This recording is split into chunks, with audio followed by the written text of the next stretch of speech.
Meus amigos e minhas amigas, bem-vindos a todos e a todas ao canal do Instituto de Economia da UFRJ.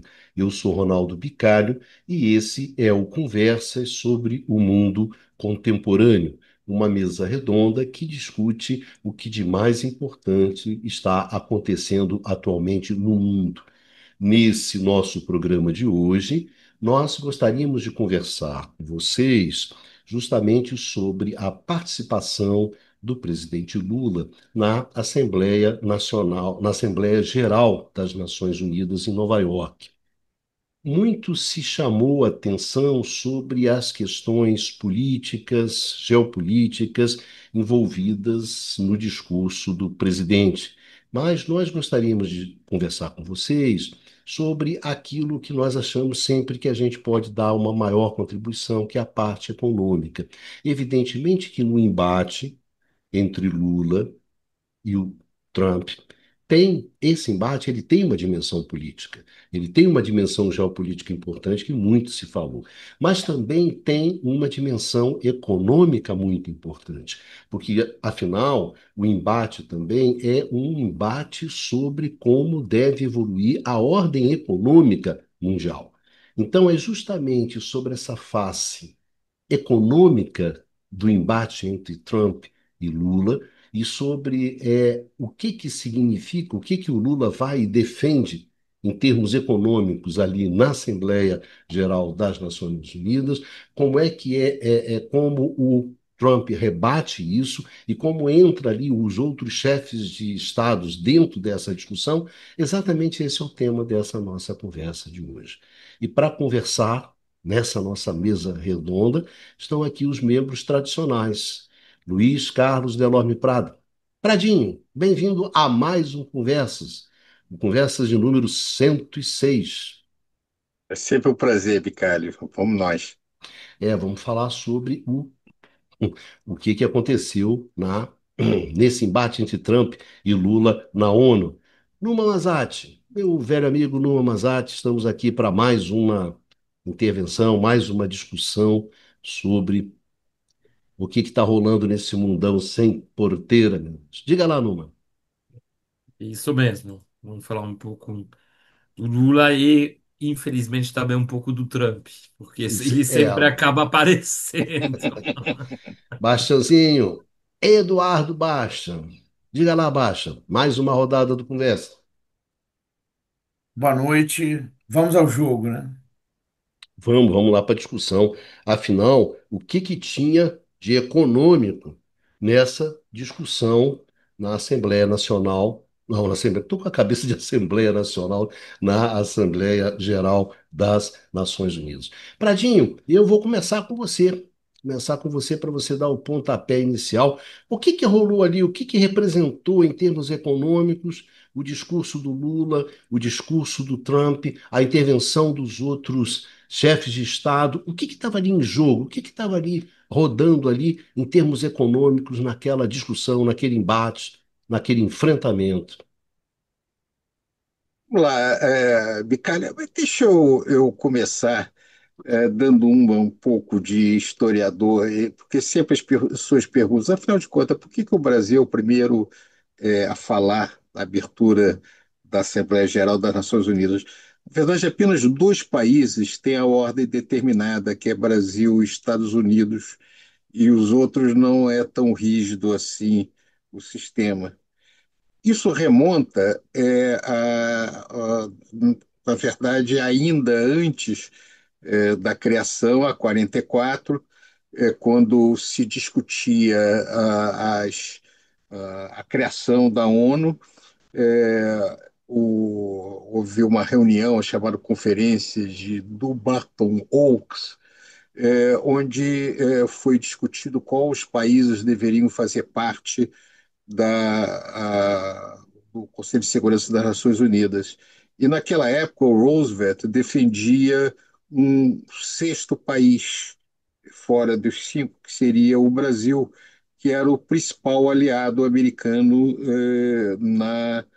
no continente, né? Só para lembrar que o Brasil não mantinha relações com a União Soviética.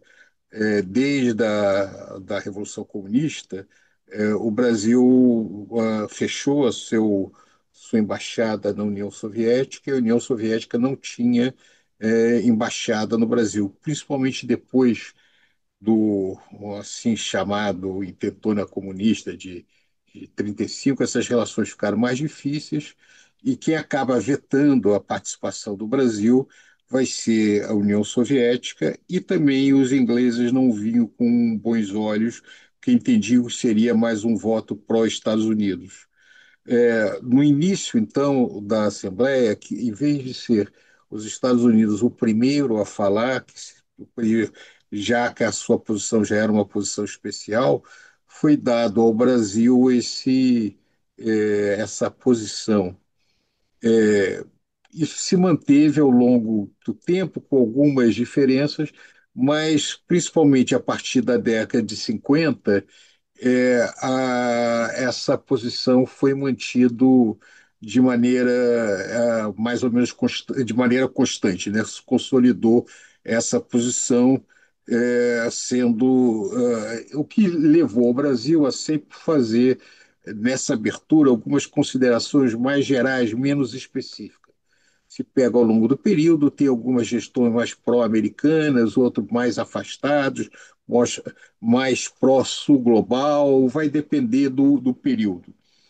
Essa apresentação do governo brasileiro, ela tem, a meu ver, algumas características muito importantes.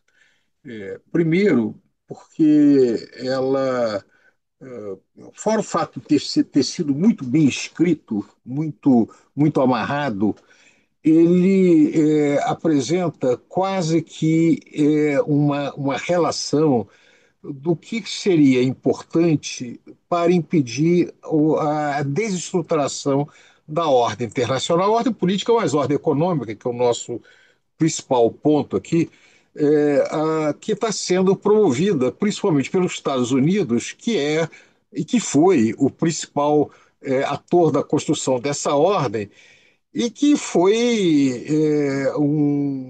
e que tinha o Brasil no seu principal aliado quando foi criada as Nações Unidas, e ao longo do tempo a relação do Brasil com os Estados Unidos era muito mais uma relação de cooperação do que de oposição, exceto alguns períodos muito particulares.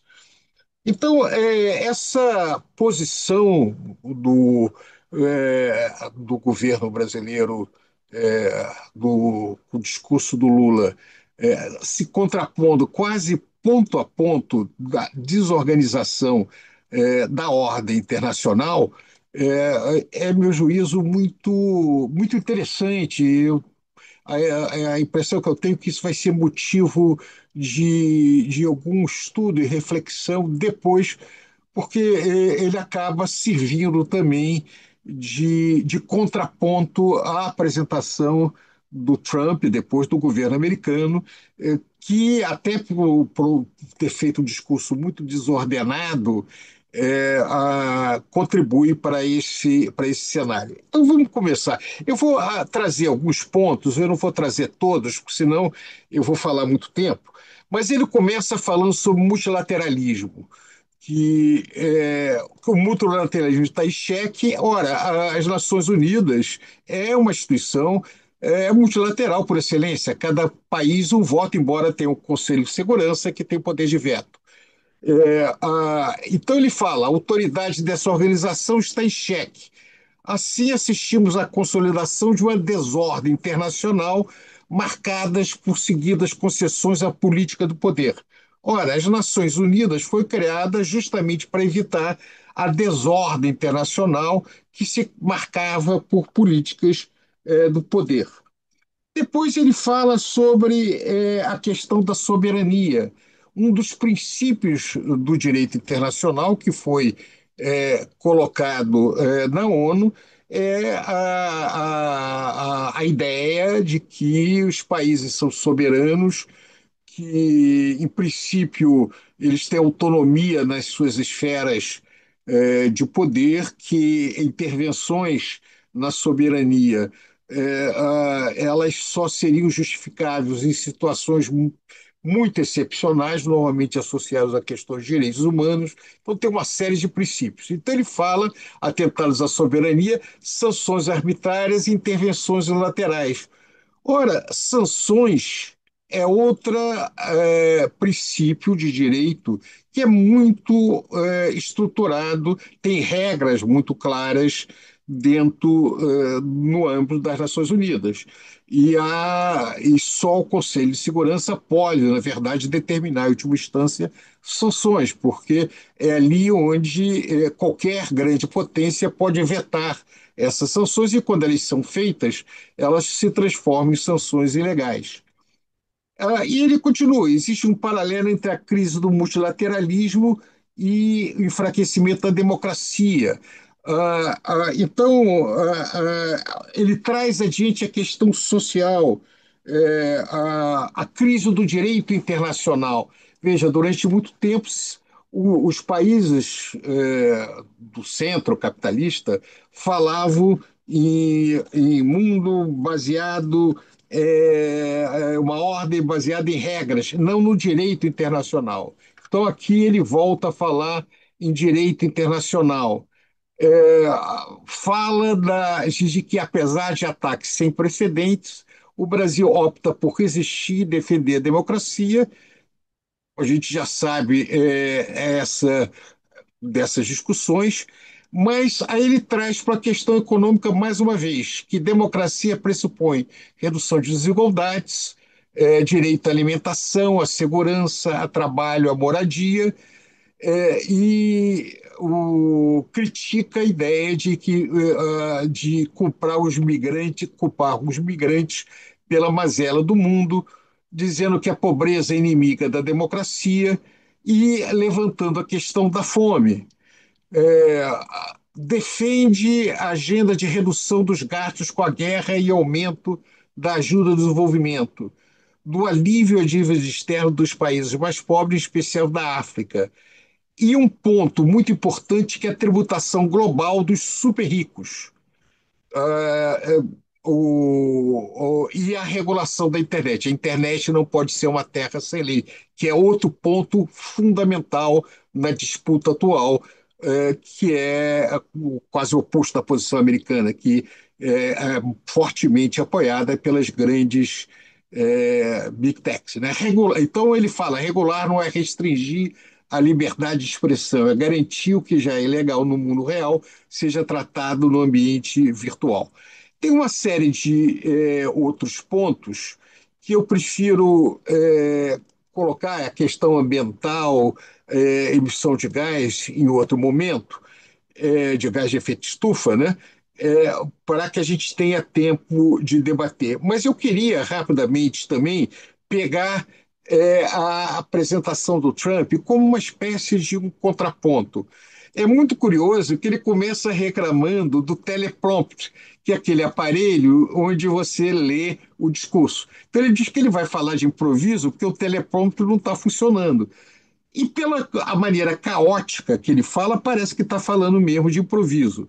E começa a falar da época de ouro dos Estados Unidos, que reverteu a calamidade econômica do governo anterior, que por simplesmente não é verdade. A economia americana no governo Biden não estava tão mal, tinha outros problemas.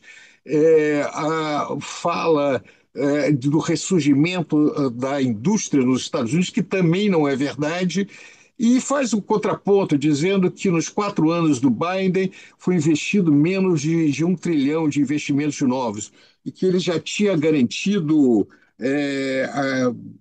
17 trilhões, eu não sei, mas alguma coisa dentro desse montante. Defende aumento de gasto de armas, defende o unilateralismo, defende o tratamento do comércio de maneira unilateral. Ele fala que a administração negociou acordos históricos de comércio com vários países, incluindo o Reino Unido, a União Europeia, o Japão, a Coreia do Sul, Vietnã, Indonésia, Filipinas, Malásia. Em última instância, ele está dizendo que não precisa ter nenhum tipo de negociação multilateral, que eu já acertei com quem importa bilateralmente, e que isso que é bom para nós, em última instância. Fala sempre, então, no interesse dos Estados Unidos. Defende, eu já falei, aumento do gasto militar e argumenta da desigualdade dos países, né, ao contrário de que da obrigação de combater países que teriam uma postura inadequada na ordem internacional, fala contra o Irã, contra Cuba, contra a Venezuela, contra vários outros países. E, finalmente, se gaba, que não é verdade, que teria terminado várias guerras dentro desse contexto. É, a, ele passa um bom tempo criticando também as questões de migração, que ele chama uma invasão, e com números que também parecem bastante pouco razoáveis. Né? Obviamente, você já sabe que faz um comentário a respeito do Brasil, mas, em síntese, o Trump faz uma apresentação tão caótica quanto a sua proposta. Vamos acabar com qualquer ordem multilateral, vamos reduzir a ordem multilateral a negociações bilaterais, migrantes não serão aceitos, o direito internacional deve ser, na prática, um direito de força, né? Não tem mecanismos multilaterais de cooperação. E, em última instância, o reconhecimento da hegemonia americana deve ser deve ser evidente, de certa maneira, e coloca inclusive que a União Europeia, Reino Unido e vários outros países teriam, em última instância, se submetido, né, a um acordo, como ele bem coloca, de interesse histórico para os Estados Unidos, ou seja, aceitaram as minhas regras do jogo. Então, o que se coloca é o seguinte: o mundo, a ordem internacional é um mundo de regras, não é necessariamente a que o Brasil quer, mas com regras multilaterais. A agenda de. O Brasil defende retomar uma Organização Mundial de Comércio, alguma regra de comércio. Defende regular as big techs. É, isso daí, como é que fica com a posição americana, que não aceita a regulação das big techs e não aceita qualquer ordem multilateral? Então, em última instância, a regra, a natureza da disputa apresentada é esta. E a questão a saber é como os outros países se colocam em vista desse tipo de disputa que se apresenta de maneira muito clara, né, pelo acaso histórico de ser o Brasil primeiro e os Estados Unidos depois nessa abertura da Assembleia das Nações Unidas. É isso aí. Obrigado, Prado, pelas suas palavras iniciais. Bom, seguindo aqui na roda, Numa, hoje estou fazendo por idade, Numa, estou fazendo por idade, dos mais velhos para os mais jovens.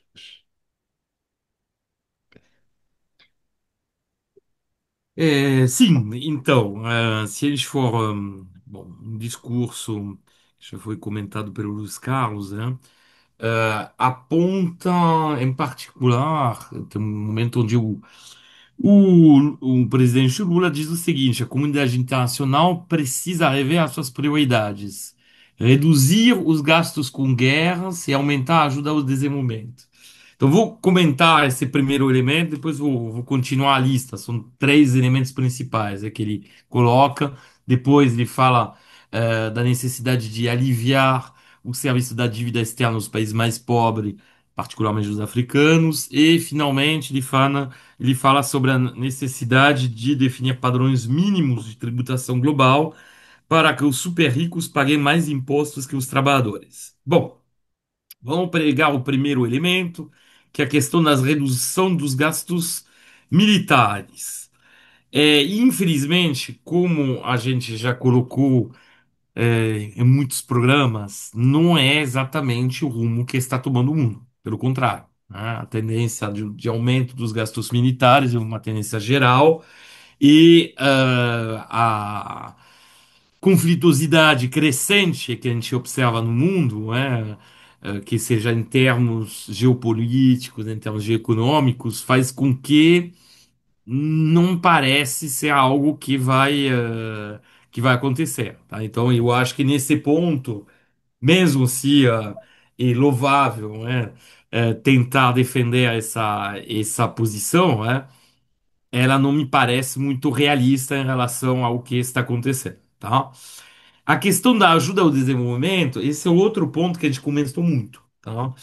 Hoje, os países ocidentais, bom, a começar pelos Estados Unidos, tem tido uma tendência a, se não reduzir, bom, no caso de alguns países europeus, ainda manter, mas a maior parte reduz, né, essa ajuda ao desenvolvimento e muitas vezes ela é muito direcionada, inclusive, para áreas do próprio interesse desses países, tá? Então, o que a gente está observando na prática e que a ajuda ao desenvolvimento, isso ficou muito claro tanto assim no âmbito da ONU, né, das agências da ONU vinculadas à ajuda global, quanto mais ainda quando se trata de desenvolvimento sustentável, que é outro ponto tocado pelo Lula no seu discurso, né, que infelizmente tampouco esse é o rumo que está sendo tomado, pelo menos por parte dos países centrais, países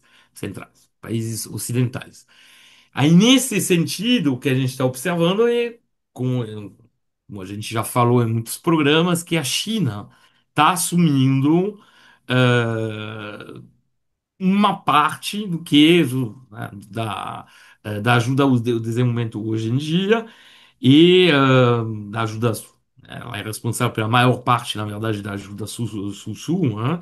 E no caso da China, se a gente for observar, e muito mais complexo do que uma ajuda externa clássica. O que faz a China é estabelecer assim, relações produtivas e comerciais com os países, mas sem necessariamente agir na questão da dívida. Porque, inclusive, essa dívida externa da qual fala o Lula, particularmente no caso dos países africanos, ela está em posse dos países ocidentais. Então, o que faz a China é organizar um circuito paralelo.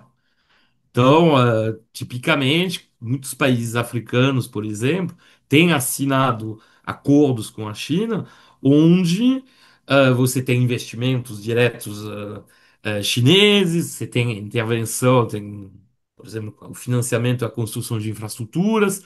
Em troca disso, tem contratos de fornecimento de matérias-primas para a própria China, e tudo isso é crescentemente realizado em renminbi, em yuan, ou seja, na moeda chinesa. Já que, se a gente for olhar do ponto de vista dos países, particularmente os países africanos, mas não só, a gente pode pegar também outros países asiáticos, alguns países latino-americanos, mesmo se por enquanto ainda é mais reduzido, né?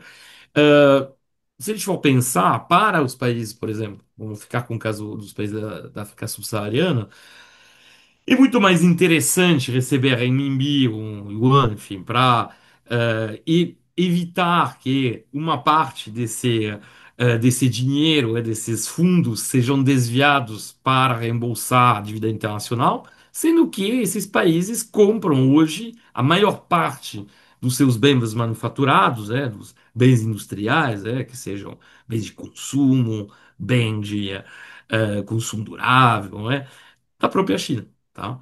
Então a gente vê que, na verdade, não sei se a gente pode pensar a questão da ajuda ao desenvolvimento tal como ela existiu no pós-guerra até o período recente. Porque o que já a gente está vendo é que os países ocidentais são cada vez menos propensos, a fornecer essa ajuda externa por razões que têm a ver com a política interna desses países. Se a gente pegar o caso bom, dos Estados Unidos, claramente era parte da plataforma do Trump, de cortar uma parte da ajuda da USAID e estabelecer critérios que são critérios que têm a ver com critérios políticos internos, do próprio governo Trump. E isso está sendo observado também no caso dos países ocidentais. Tá? Se a gente pegar o caso da Itália, por exemplo, isso que tem acontecido. Se a gente pegar até um país pequeno como os Países Baixos, a Holanda, é exatamente isso que está acontecendo. Então, tem uma captura dessas temáticas internacionais num espaço político interno. Tá? E isso faz com que essa visão meio tradicional que parece defender o Lula na questão da ajuda ao desenvolvimento, de novo, é algo que, bom, provavelmente vai ter que ser repensado. Tá? Aí, se a gente for pegar o segundo elemento, que é a questão do alívio ao serviço da dívida externa nos países mais pobres. E a mesma coisa, o que a gente está observando, e mais, na verdade, a criação de outros circuitos de financiamento, essencialmente liderados pela China, né? E que, portanto, assim, vão aliviando a restrição externa, ou seja, a dificuldade de acesso à divisa, simplesmente porque houve uma reorientação do comércio mundial. Antes, se você for olhar no caso dos países da África subsaariana, que ainda, apesar das independências, tinham ainda muita intervenção das ex-potências colonizadoras, a França, a Inglaterra, que ainda mantinham seus governos assim, com sob perfusão, enfim, sob controle, né? Eh, o principal destino de origem das importações desses países africanos eram os países ocidentais, tá? Em particularmente os países europeus, tá? Hoje mudou. A estrutura do comércio desses países mudou. A China domina de forma esmagadora a pauta importadora desses países e crescentemente também a pauta exportadora. Então, eu acho que tem que, eu acho que na verdade, e mais um elemento aqui tem que ajudar a repensar essa questão. Depois, se a gente for pegar o terceiro ponto, definir padrões mínimos de tributação global. Bom, aí a gente tem exemplos recentes, de tentativa de negociação. O próprio os Estados Unidos com o Biden tinham se aproximado de um acordo, sobre uma taxação mínima de 15% em cima dos lucros, para evitar justamente o dumping tributário, ou seja, uma concorrência tributária entre países. O problema é que o grau de colaboração que precisaria nesse caso é algo difícil de atingir. Tanto, aliás, entre países ocidentais quanto entre países do Sul, tá? A gente observa que tem uma dificuldade nisso, né? Há propostas, bom, múltiplas nesse sentido, porém, e aí de novo a gente volta à questão vamos dizer, da política interna, né? Tem um caso recente da França, onde o Zucman, economista francês, que é um dos pupilos do Piketty, associado justamente a essa proposta de uma taxação assim, mínima internacional. A gente vê que essa taxa Zucman, na verdade, foi rejeitada. Então tem um problema, assim, você pode até negociar a nível internacional, mas tem que ter internamente uma coalizão suficientemente forte para isso acontecer. Ora, quando você começa a olhar os países, não é algo que parece ser o caso, tá? Então, de novo, eu acho que esses pontos sublinhados pelo Lula realmente seriam desejáveis como objetivos, e infelizmente, quando a gente analisa os acontecimentos recentes, e à luz, aliás, dos próprios programas que a gente fez, me parece que a gente não está tomando exatamente esse rumo, tá?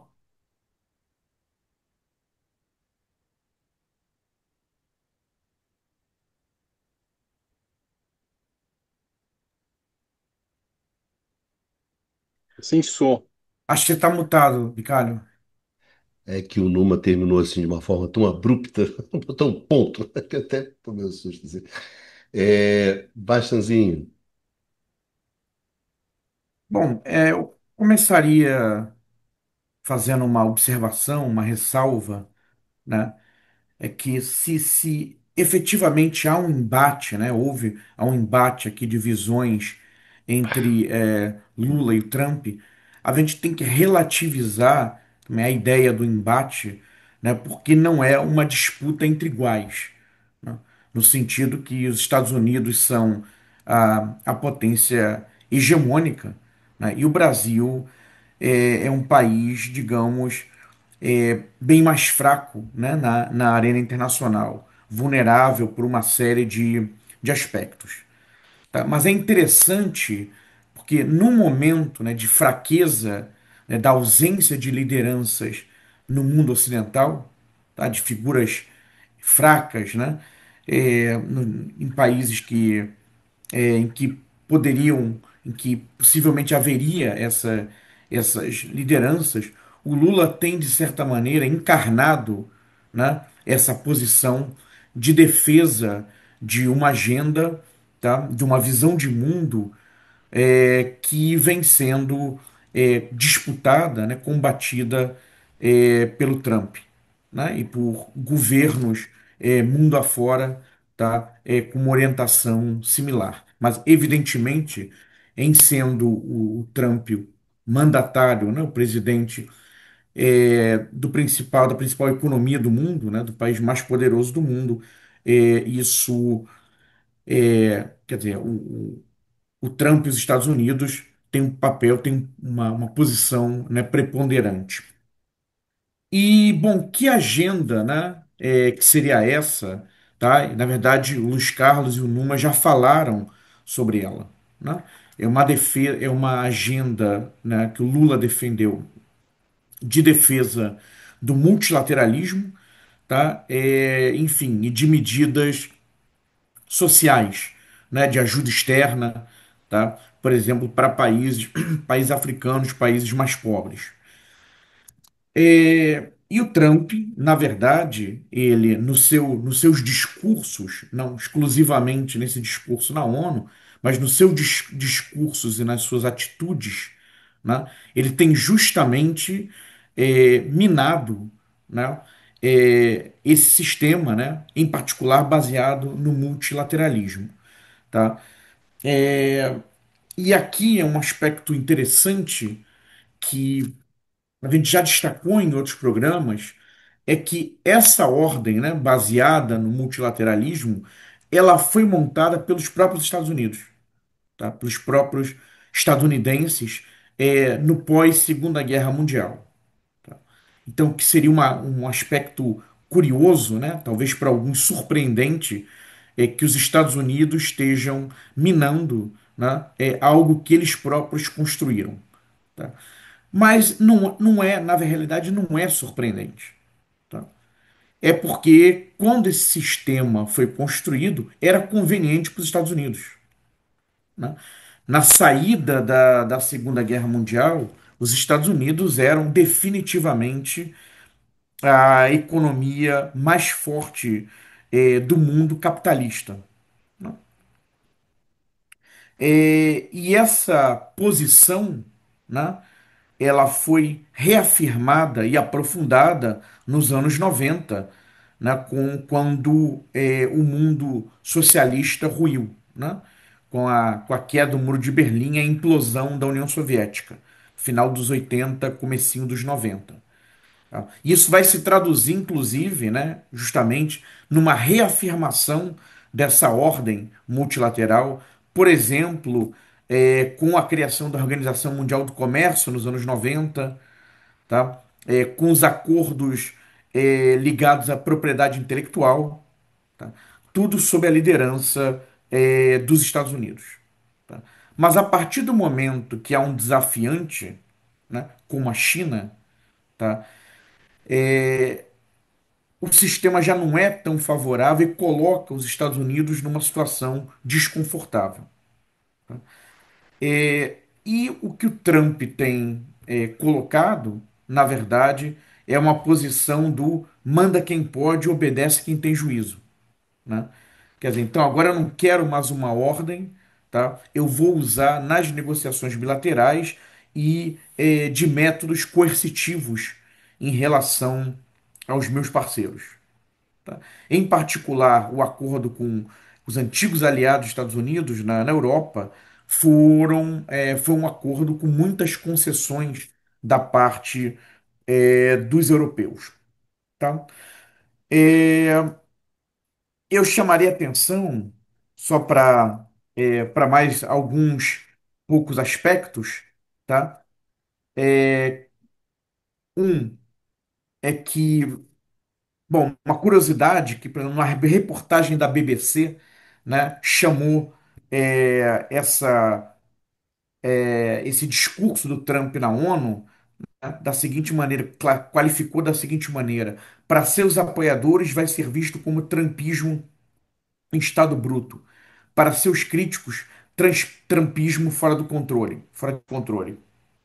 Achei essa colocação interessante, talvez a gente possa explorá-la melhor mais adiante, tá? Mas já que eu falei da Europa, um aspecto interessante também é o fato dele culpar os imigrantes pela decadência da Europa, tá? Que quando ele fala isso, né, ele está também automaticamente defendendo as suas políticas internas de repressão aos imigrantes, né? Quer dizer, quando ele atribui aos imigrantes a decadência da Europa, ele está dizendo, mas aqui a gente não permitirá essa decadência, né? E eu estou tomando medidas nessa direção. O outro ponto, o ponto final, diz respeito a algo que o Numa chamou a atenção sobre o papel da China, né? E como a China tem aliviado a restrição externa de países em desenvolvimento, países muito pobres, em particular ali na África, né? As economias em desenvolvimento e as mais pobres do mundo estavam sujeitas, né, às políticas e desejos, né, digamos, do mundo ocidental, tá? As grandes instituições multilaterais de ajuda, tá, fundadas justamente nessa ordem do pós-Segunda Guerra Mundial, que eram o Fundo Monetário Internacional e o Banco Mundial, tá, sofriam forte influência dos países ocidentais, em particular dos Estados Unidos, tá? E ali no final dos anos 80 e nos anos 90, boa parte da ajuda, tá, era condicionada à adoção de uma determinada agenda de políticas econômicas neoliberais por parte dos países tomadores, tá? A China vem desenvolvendo, vem deslocando, né, os Estados Unidos e os outros países ocidentais nesse papel de ajuda externa às economias mais necessitadas, tá? Então, esse é um aspecto interessante que tira também poder de barganha dos Estados Unidos, tá? E a China, inclusive, tem toda uma discussão, essa não é uma coisa simples, mas, por exemplo, do Banco dos BRICS, né, tá, de certa maneira, essa é a ideia de ser um contraponto ao Banco Mundial, né? Então, não só por canais de ajuda, digamos, do governo chinês ou do Banco Popular da China, do Banco Central chinês, que, por exemplo, fez operações de swap para ajudar algumas economias, uma delas, a Argentina, durante o governo Fernandes, tá? Mas também da criação de instituições multilaterais que vão disputar espaço com as instituições multilaterais do pós-Segunda Guerra Mundial, reforçadas justamente pelo desinteresse que os Estados Unidos têm demonstrado nas instituições multilaterais de maneira geral, tá? Acho que seriam essas colocações para começar aqui a conversa. É, Pradinho? só entrar aí, Baixa. até dois pontos que eu achei interessantes que vocês levantaram. Numa questão da África, né? A questão africana é muito curiosa, porque as relações tradicionais da África, obviamente, são com a Europa. Afinal de contas, tem toda a história da colonização. Então, quando você pega o comércio exterior da África, o peso da Europa é muito grande. No entanto, o que se vê é um grande crescimento, não apenas da exportação para a China, né? Embora ainda seja pequena, a exportação ainda é alguma coisa como 15% na África subsaariana do total de exportado, enquanto a Índia também é um destino importante de exportação da África subsaariana, mas a importação, o peso da China é muito grande, ele proporcionalmente é muito maior que o peso das suas exportações.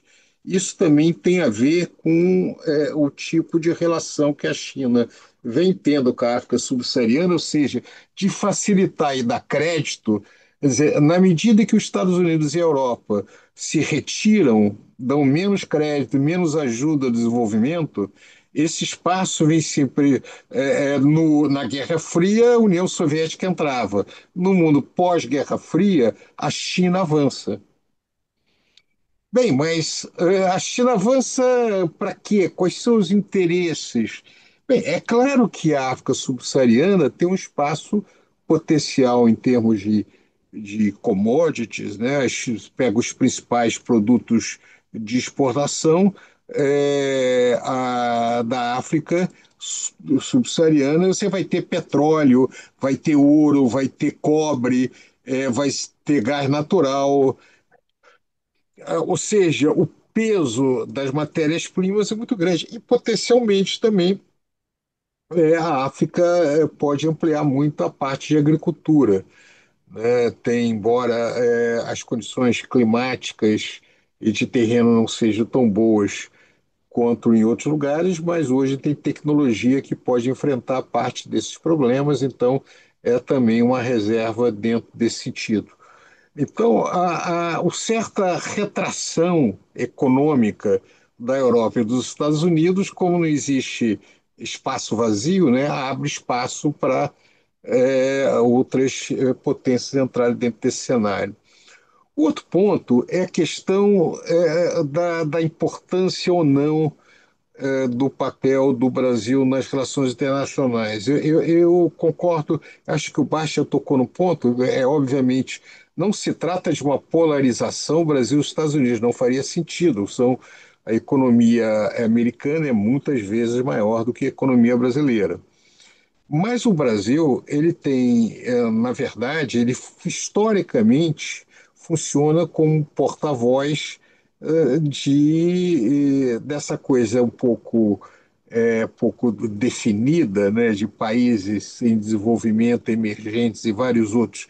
Só para pegar uma história, por exemplo, no chamado Grupo dos 77, que foi um grupo fundado em 64 para promover a cooperação Sul-Sul, que tem várias coisas importantes com a criação da UNCTAD, United Nations Conference for Trade and Development, toda uma agenda de comércio e desenvolvimento. Quem vai. Os líderes são basicamente Brasil e Índia.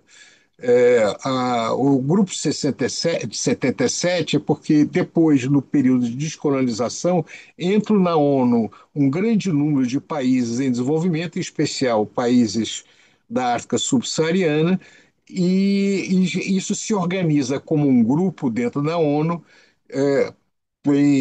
que eram formados de 77 países. Hoje, se eu não me engano, são 134. Cresceu bastante o número de membros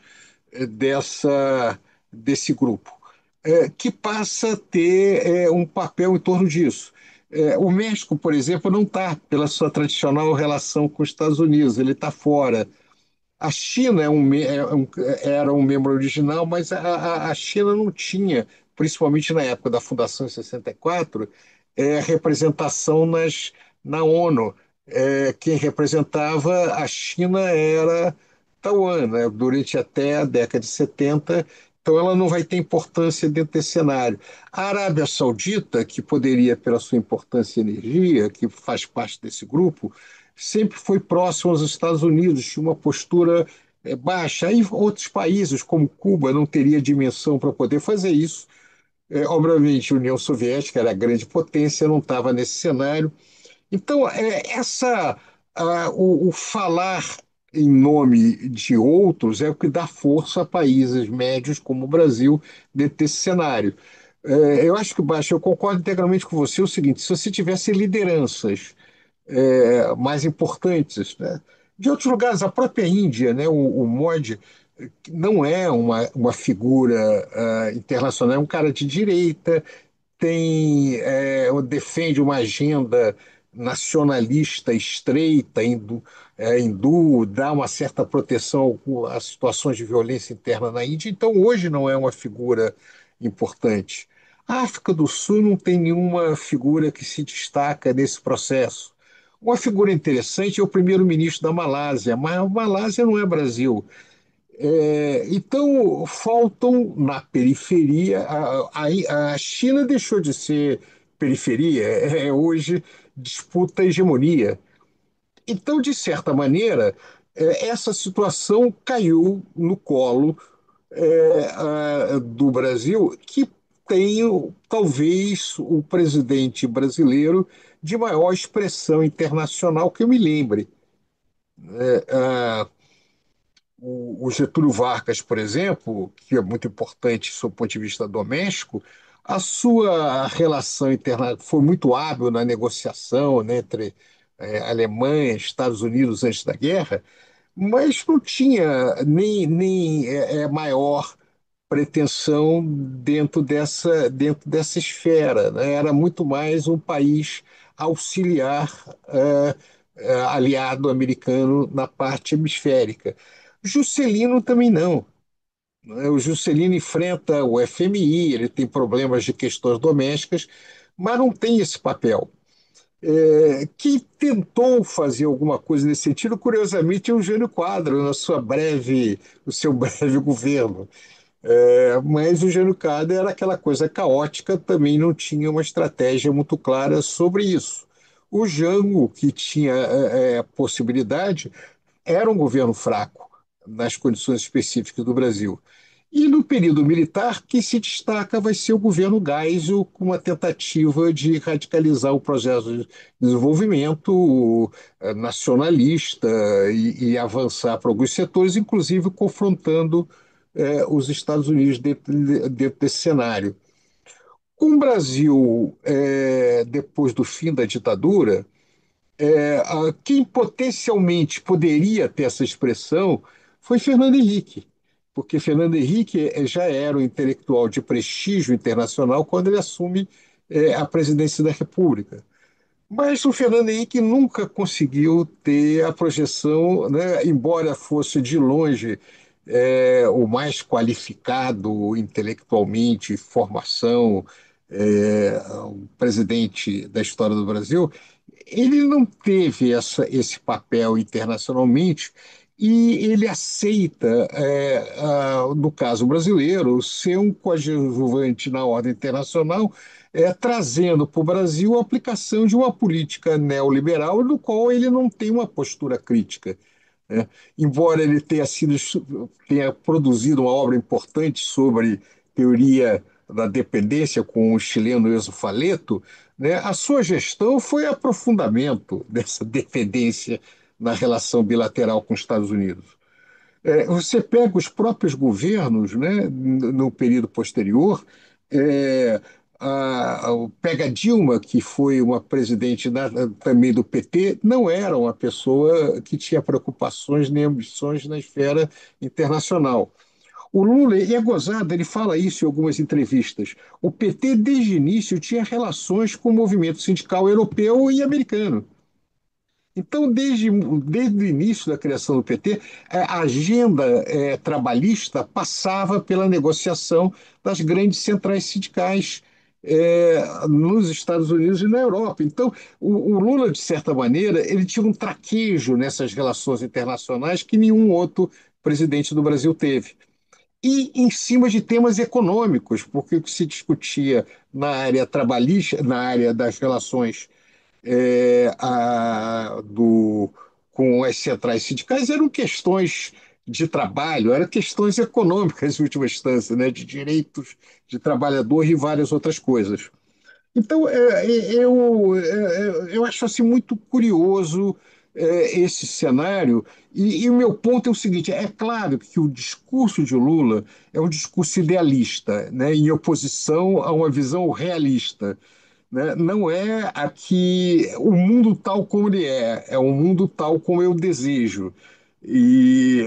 Agora, ao você fazer um discurso do que você deseja, estabelece uma agenda em prol de que eu quero lutar. A Marca uma ideia, posição, né, Luiz Carlos? uma posição. E nesse sentido, eu chamo a atenção que ele enfatiza algumas coisas que vão ser muito importantes. Ele enfatiza as diversas associações internacionais como muito importante, né? É necessário se reconstruir a OMC.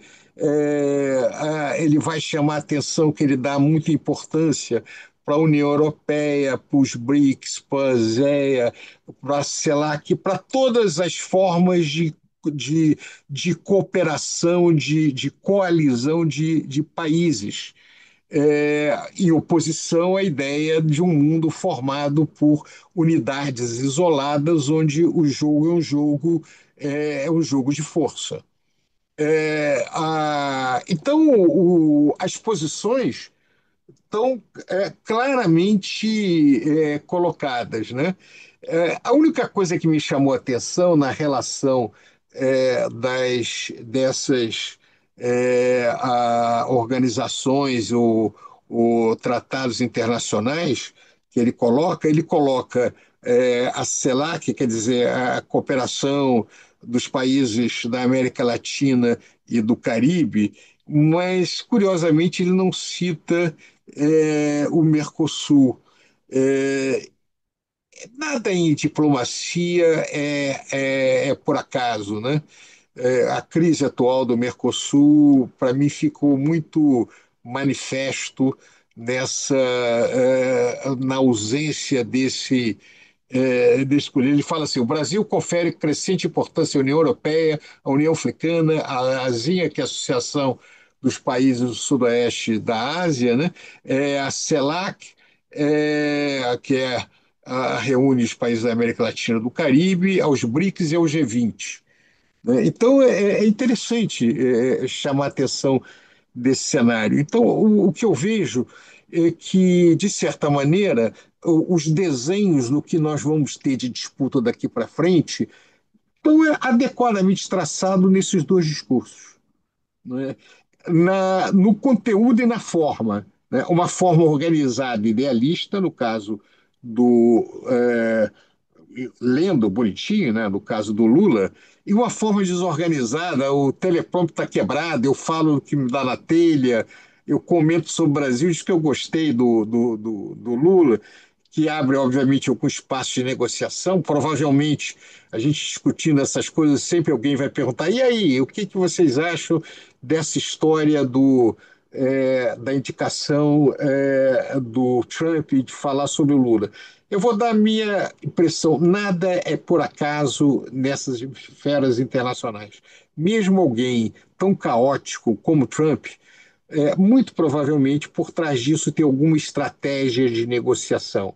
Isso vem sendo discutido na imprensa brasileira. Obviamente, né, as informações disponíveis são aquelas que todo mundo tem, a da imprensa, mas me parece razoável que a ideia de que o próprio governo americano tem uma divisão de uma parte que parece que é o Departamento de Estado mais ideológico em torno do é, filhos de imigrante cubano, né, que fala agora contra imigrante, mas é filhos de imigrante cubano, né, que é o secretário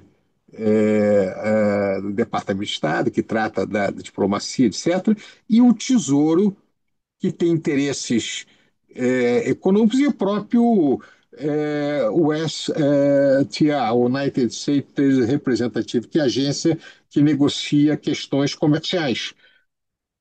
O Brasil não é um país que é uma ameaça para os Estados Unidos de maneira nenhuma. É um tradicional, sempre teve boas relações com os Estados Unidos. É um parceiro que não tem, do ponto de vista comercial, não é tão grande, mas é um importante destino de investimento americano. E, finalmente, é uma área tranquila dos Estados Unidos, né? Então, imaginar que algum grupo conservador tem mais interesse em questões financeiras de curto prazo ou comerciais de investimento do que se preocupar com as nuances políticos desse país do Cone Sul faz sentido para mim. De qualquer maneira, isso é uma incógnita. O que eu acho interessante nesse momento essa oportunidade que nós tivemos de vermos dois caminhos possíveis para o mundo aí pelo menos no futuro próximo. É isso, Bicalho. Alguém quer acrescentar mais alguma coisa? Bom, senhores, então podemos dar por encerrada essa nossa conversa de hoje sobre as implicações da participação do Lula na Assembleia Geral das Nações Unidas, as conversas com Trump, enfim, essa dimensão econômica do que rolou na Assembleia Geral das Nações Unidas. Senhores, muito obrigado. Pradinho, Numa, Baixa. Muito obrigado a todos os nossos amigos e as nossas amigas que sempre nos acompanham nessas nossas conversas e a gente se encontra aqui no canal do Instituto de Economia da UFRJ no próximo Conversas sobre o Mundo Contemporâneo. Vida que segue e se cuide.